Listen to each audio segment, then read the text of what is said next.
So guys, part 4 na.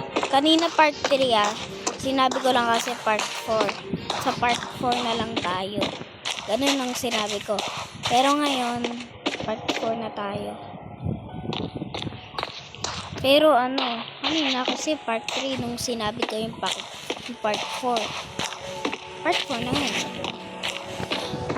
Malapit na matapos. Malapit na tayo matapos. Isang day na lang.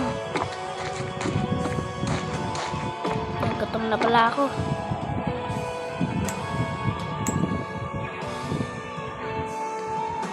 Kahit ubusin ko naman na yung mga pagkain dito, matatapos naman tayo eh.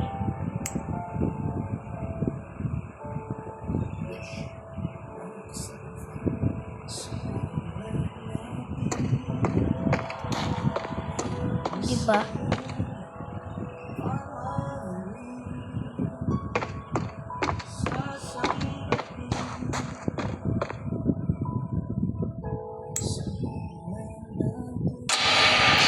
O, diba, day 10?